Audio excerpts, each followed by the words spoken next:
Hello all together, and sorry for the short delay. We had some trouble with LinkedIn and links to StreamYard, but yeah, here he is. Matthias is back from Seattle and still smiling. I'm quite excited what you have to show us because yeah, after Timdal was such a huge update, and then Fabric came, and I think Yeah, every other news was kind of irrelevant.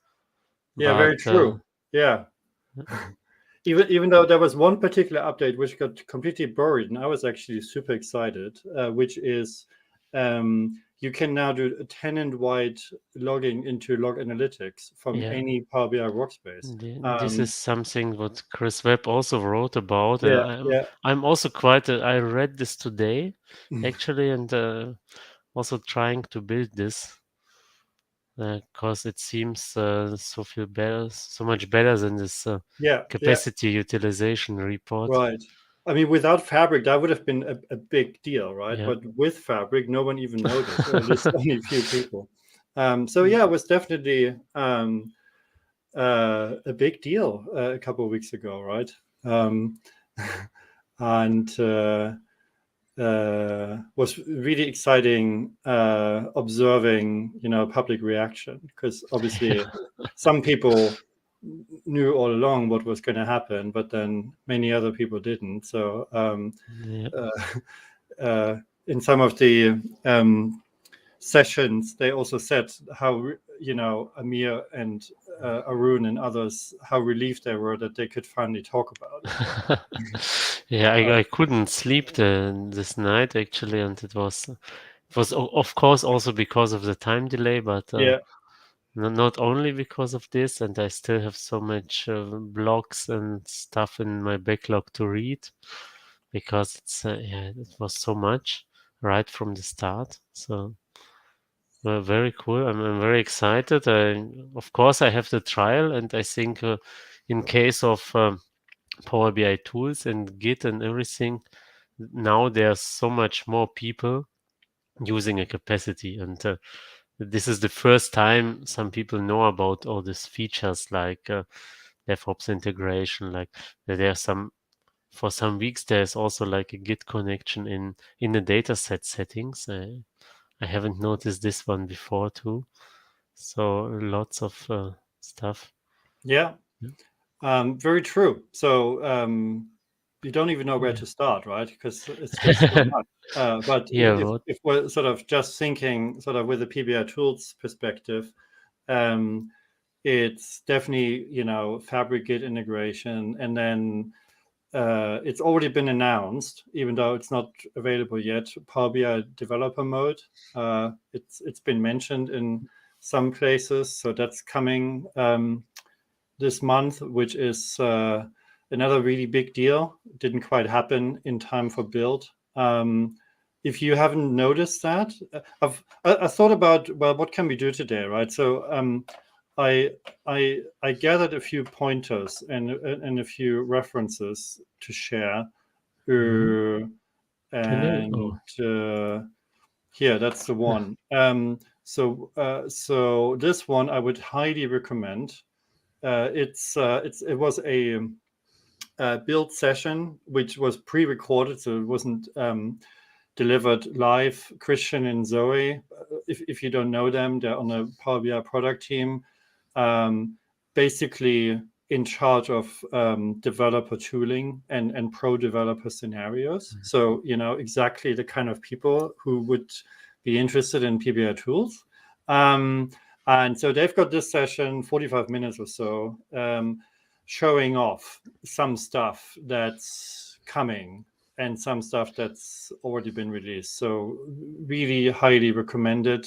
The session is called, there we go, that's a mouthful, right? Empower every BI professional with Microsoft Fabric. Maybe we can, in fact, I've got a shortcut for that. I can put that in the in the session, and then people can find it. And so one of the things that's being shown in there by Rui, who's not on the screenshot here, but who's also presenting, is Power BI Developer Mode, and we'll that's super exciting actually, and I reckon we'll be spending next session. There are already people requesting the shortcut you promised. How can I provide the You shortcut? can just post it in StreamYard, and I can share it via LinkedIn. Okay, let me I'm do your that before we forget. yeah. Copy. So I've got this shortcutting tool which I always use to make it easy to share links. So if I put this here, private chat, that one. Yeah, you can send it to me. Yeah, so Or that one share goes it. You straight to the should not session. bother about And yeah, highly sharing recommended. links. And then the other one, Christian had a live stream with Reed Havens 2 Fridays ago. So the week of build on Friday. I don't have a short link for that right now, but you can easily find it on YouTube. Also highly recommended, although you have to bring some time. I think they ended up talking for an hour and a half or so, just because there was so much to go through. And in terms of Fabric, if there's one thing, I've been thinking how to approach this. If there's one thing you should familiarize yourself with, from my point of view, it's actually OneLake. If you understand OneLake, and if you understand what it does and how it sort of connects everything, then you've understood Fabric, right? So OneLake is basically Microsoft's data lake. And it's the unique thing about it is it's using so-called Delta files, which is an open source format, highly compressed, basically uses a column storage format, and that has certain advantages, for quick access and all of that. And so I found this one as well. So this is Fabric Notes, as you can see, hosted on GitHub. They've got a designer who's based in France, and he basically creates those infographics around Fabric. All of them. If you're a visual person, you're really going to enjoy them, right? So he constantly adds new stuff here. One of them being this OneLake, the OneDrive for your data, and basically sort of visually explaining what OneLake is, right? And so the key thing for you is to understand that it's a lake house, which where you can store files and tables. We can look into that and what that means, and that different types of engines, and those 4 in particular, all uniquely access and store stuff in OneLake. So you've got SQL Engine, which is basically powering the warehouse. You've got Spark Engine, which is powering the Lakehouse, as well as notebooks. You've got Power BI, obviously, and then KQL, Custo. So they basically took all these different analytics engines and made them work with the Delta file format, which means you don't have to sort of copy and transform data for use with different tools. You keep all your data in one place, and different tools access them in directly, right? And that really is key, because for Power BI in particular, that's the other thing which is really exciting. For Power BI, that means we've got direct lake. So that is a new mode within Power BI, which is able to basically access lake scale data directly from the lake without doing import, without copying stuff across, right? So imagine accessing data volumes way bigger than anything Power BI has been able to handle previously, without having a really extensive refresh, right? Just going straight to the source. That's pretty much what Direct Lake is. And And they've got a really nice diagram here, which basically shows, obviously, we've got import and direct query, traditional stuff, right? And then the new thing is direct lake, right? Going straight to those delta tables, which basically contain Parquet files, and just slicing and dicing. Without this intermediate copy that particularly for import mode we used to have. The entire problem of refresh goes away, right? Do you already have tested it? So I built it in a service, like a small data set. Okay, it worked, but I couldn't actually do it in Power BI Desktop. But I didn't had so much time to that's test not it supported in actually. desktop. Okay. It cannot. So It's only normal. supported in the browser for now. So desktop will take a while before we get there. Which is that's the reason why the in-browser modeling view was released recently, because it's the only way you can actually model direct lake data sets, right? It all makes sense now. I'm currently working on actually setting up like a really large scale demo. I found a really nice data set for that, but I don't have anything to show quite yet. So it's that will take a few weeks, and then we can get our hands really dirty and also check out what that means in terms of performance. Wow. Yeah, so I think the trick is to do all the import stuff in the lake. So Power Queries moved to the lake. Okay. Data flows did this too, but data flows had to be imported, and they can get quite big. And this is not the case here. It's like direct query to data flows, what was also in place in some kind, but we couldn't do everything there. Yeah. So one lake, direct lake. Have a look at those. Make yourself familiar with it. Get your 60-day Fabric free trial, and try it out. And the other thing, right? So down here, they're mentioning bronze, silver, gold. Right, that's also almost an industry standard now. This is the so-called medallion architecture. If you look that up, ironically, Databricks actually is one of the top search results here. They pretty much explain the difference between bronze, silver, gold, which are basically sort of different quality levels of your data within the lake, right? So the idea is that you ingest really raw data, just dump it in there. Then you perform certain cleansing operations in order to get to the silver copy. And if you then want to model stuff and basically transform it into a dimensional view, then you get to the gold copy. So here we go: bronze, silver, gold, curated business level tables, and that's a very common architecture which is sort of sprung out ever since data lakes existed.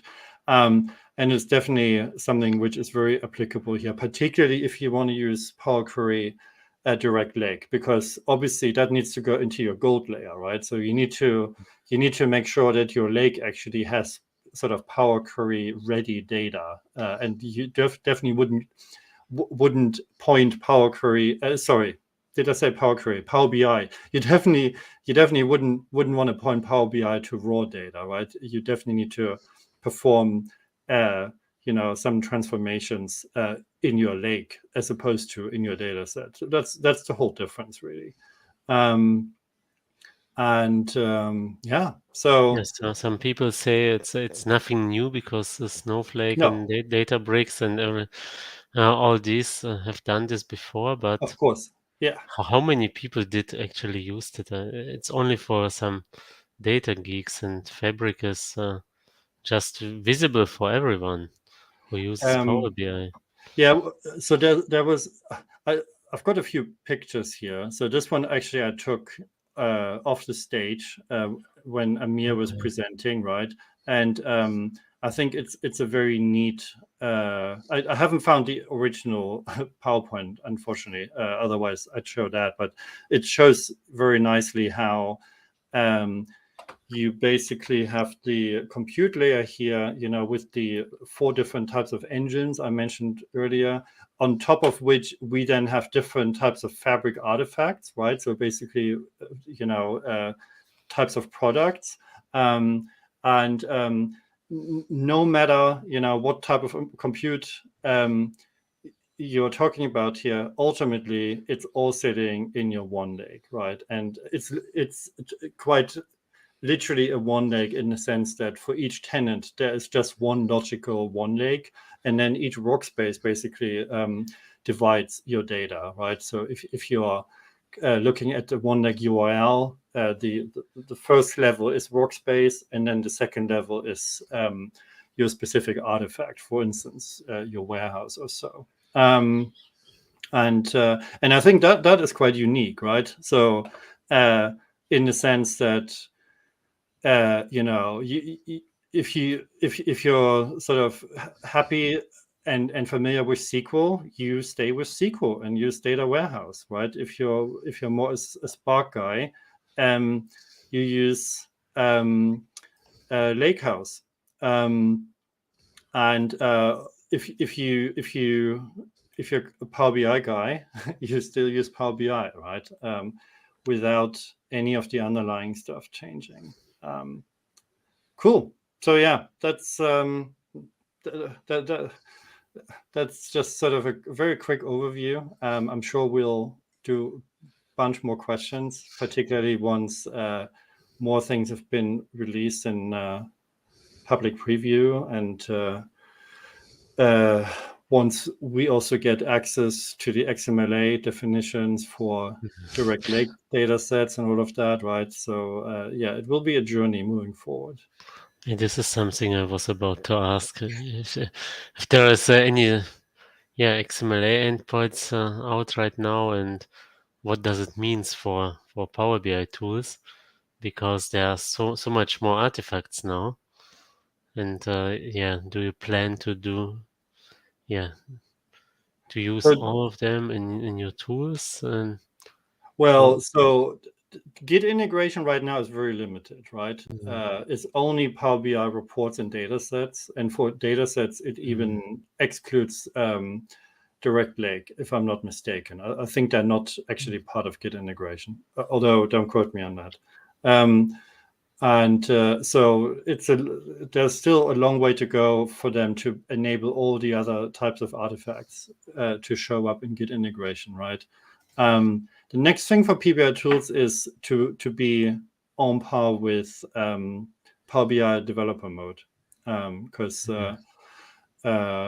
there's no tooling plan from what I can see to sort of allow conversion between PBIX and the PBIP, and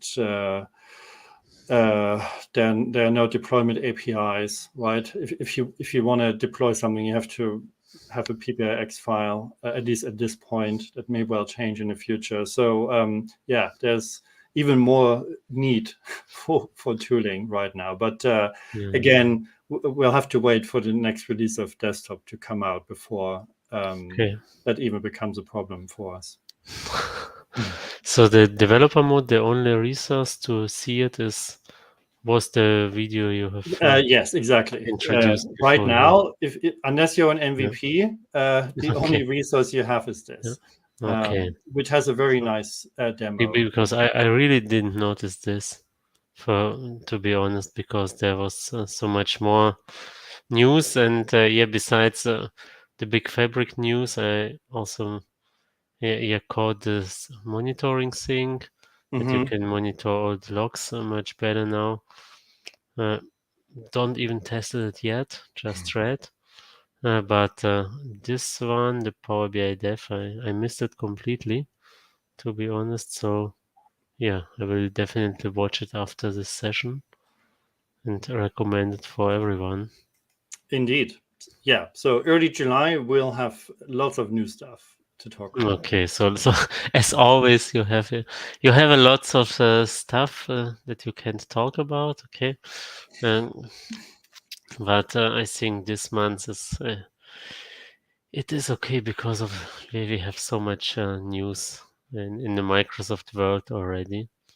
So yeah, I have prepared something though, okay. if that's okay with you. Yes, of course, you're free to show Because everything. remember last month when we spoke, there was one particular feature which Mhm. was quite new in Power BI, which I mentioned, but I didn't actually go into too much detail. And I said we Okay. would actually need a dedicated demo for that. So I've got that ready Mm. today. All right. If you're Yeah, keen, so now the news part is over. We I'm can actually going to sit down. we will continue this next month, and now the tutorial part will start, of course. Okay, so just as a reminder, the feature I'm talking about actually came in April in the very first Tyndall release, when PBI tools started supporting OAuth 2 credentials for deployments. And I wanted to just show a demo and sort of explain, what the background is and how and when you would want to use that, if that's okay. So I created a very simple data set, which is unique in that when you look at the Power Query and this table in particular, it actually runs a DAX query using the analysis services connector. That may well be a bit niche, but it is something which I've used a few times in my own sort of real world data sets.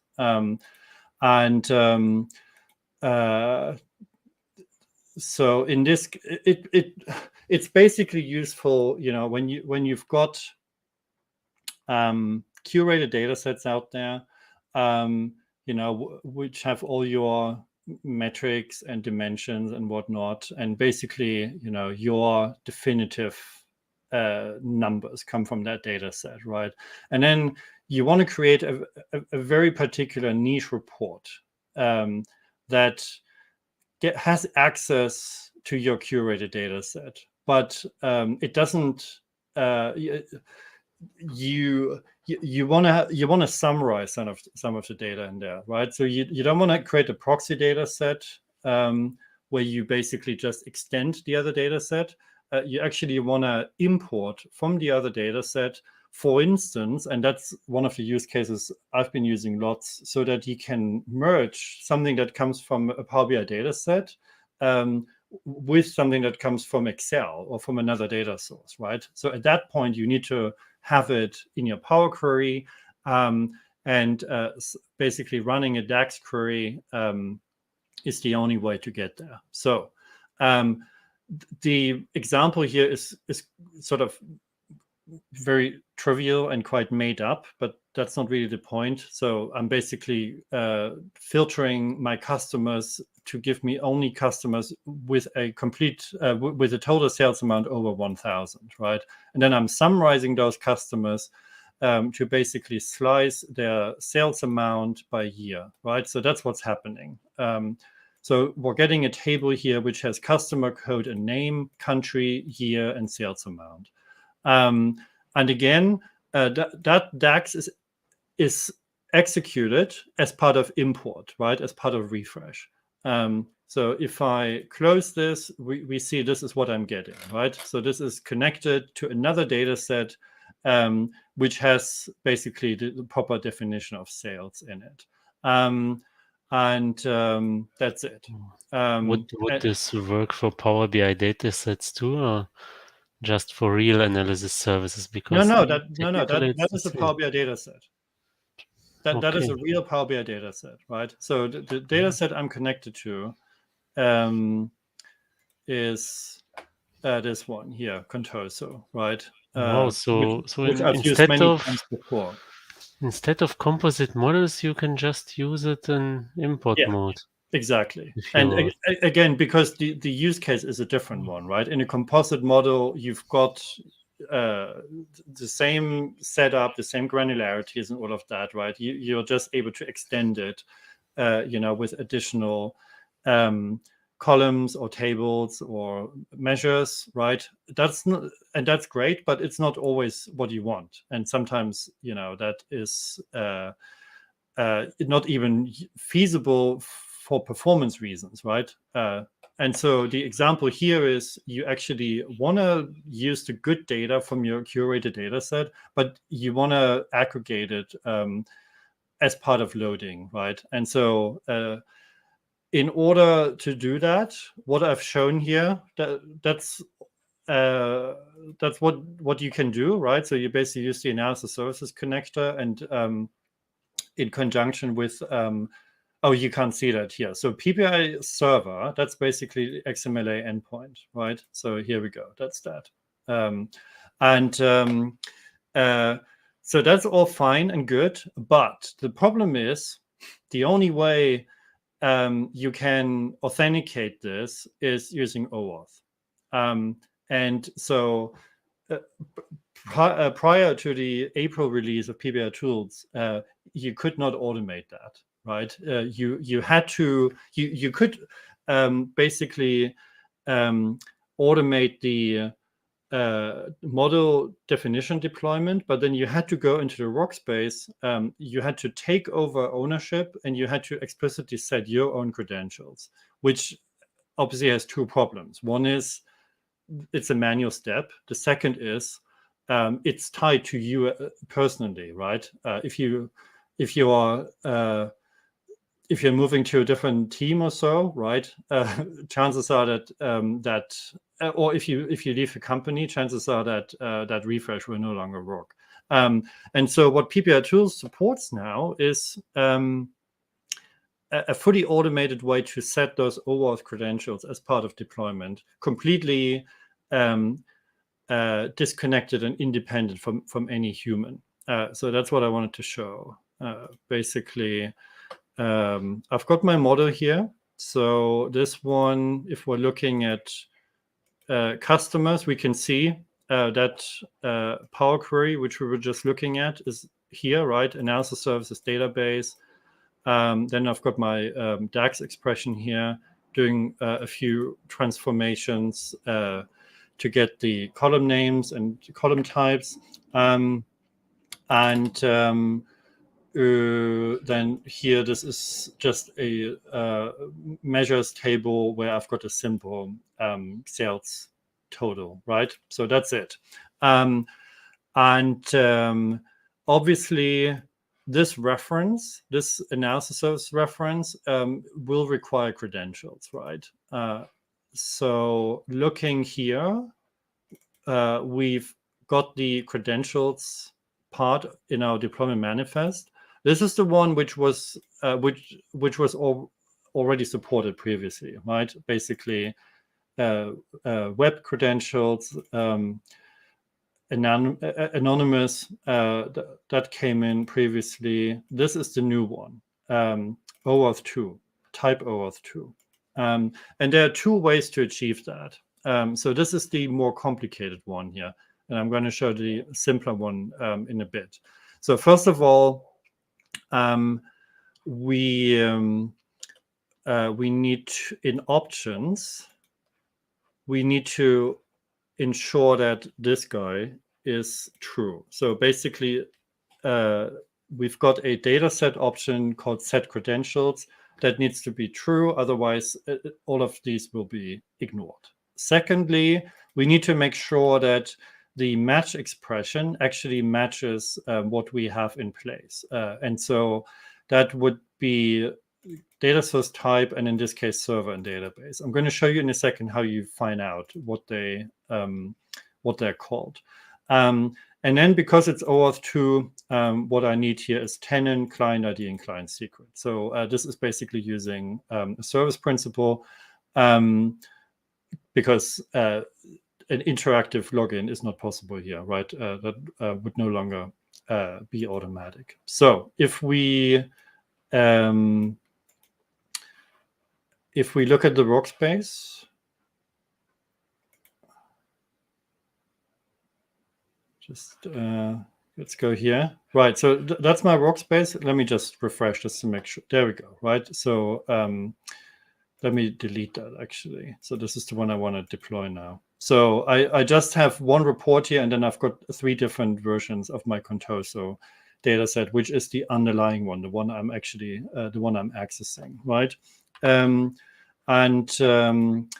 If I now go here and basically run this deployment, right? So this is called Contoso, which I'm referencing here. It does parameter replacements. It will then list all the data sources, and it will finally set the access token for announcer services, and then it will do a refresh. So here we go. Access token, and now refresh.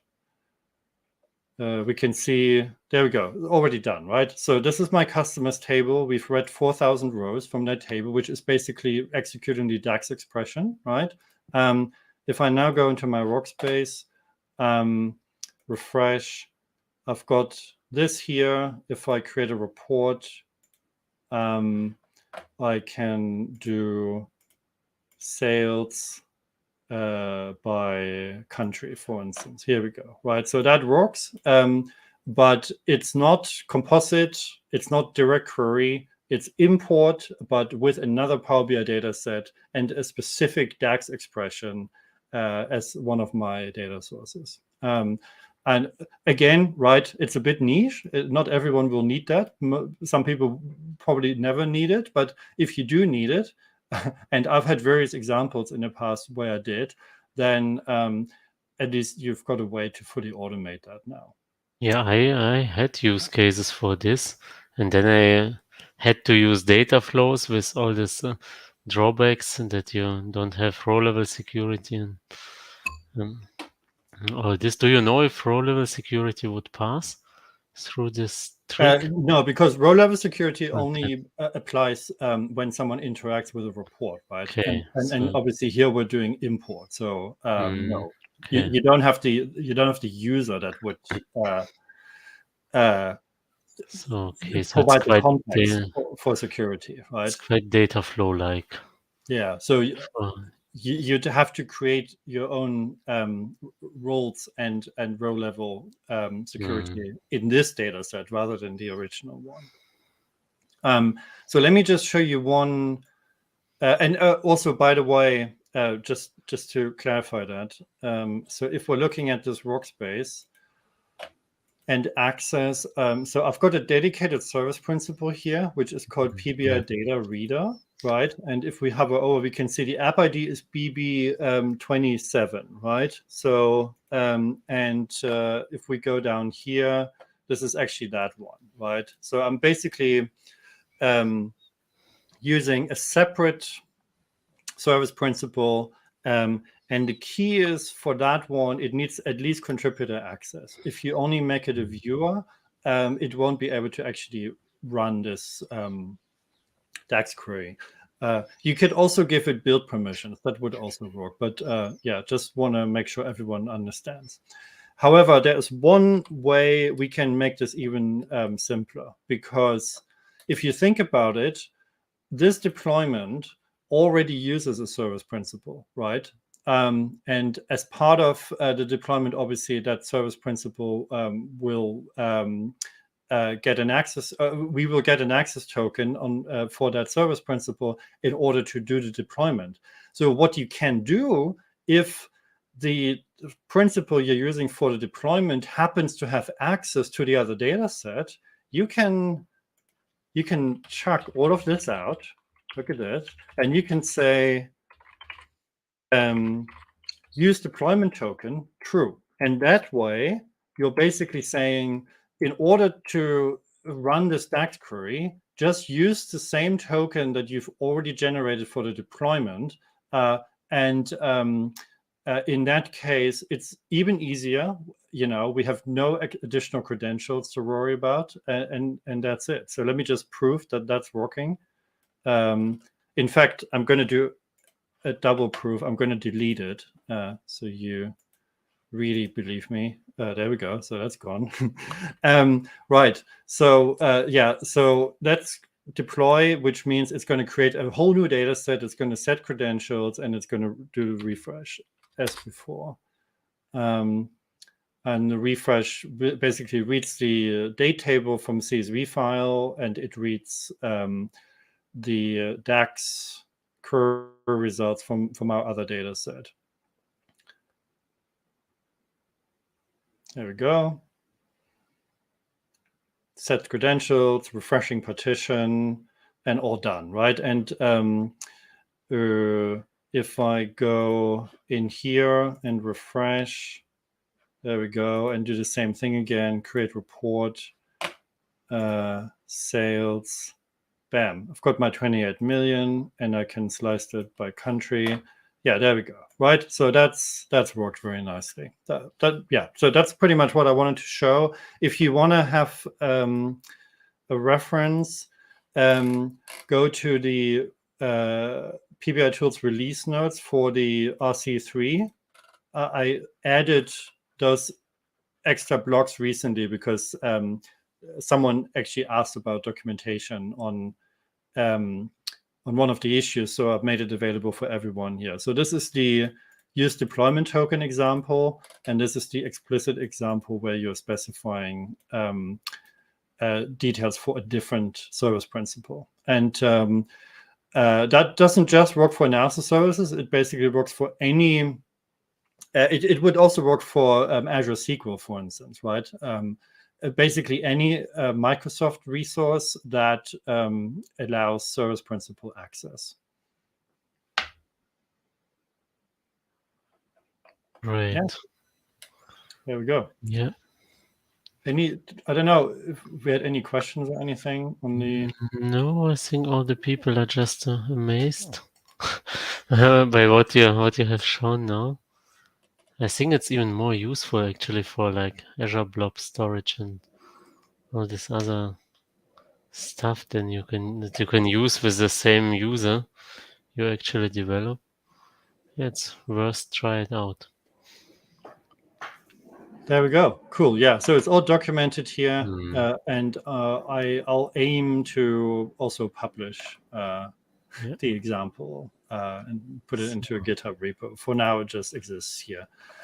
And obviously, right, we're all used to Timnal now, right? So I didn't even have to mention that this is all Timnal here, right? That's the new normal, right? Readable.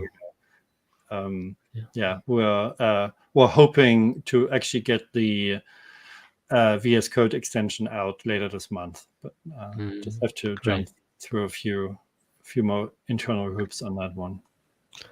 Yes, so still great things to come. we can all expect. I think it's the best Power BI year so far. Oh, indeed, yes. For myself, and I also think for many others. And today we did the demo for the release. Great, very neat, very cool, clear feature that you have added here. And of course, we are expecting to just read all the stuff about Fabric and expect the new stuff. And so this year is like crazy in a good way. Indeed, yes. So I would expect that next time we'll be talking Power BI Dev Node and see what PBI tools can do to support that. Maybe I'll have a one lake and direct lake demo in place, but can't commit quite yet. Yeah, I've we got a, can. got a We lot have going on right now. time, and I think lots of people are also trying to talk with my clients now to maybe get the hands-on in real projects. So just about time management. So of course, very useful, but it's useful in many use cases. Yeah, and we both we will see each other next week at the SQL Oh yes, Saturday of in course. St. Yeah, Augustine near absolutely. near Cologne. So anyone from Germany and yeah, on the already the West, there are also people like from Switzerland and Netherlands and all this. So join us and yeah, you can see Matthias live. Well, what's your topic there, Tyndall? I think. Yeah, no, not Tyndall. In fact, Oh, okay.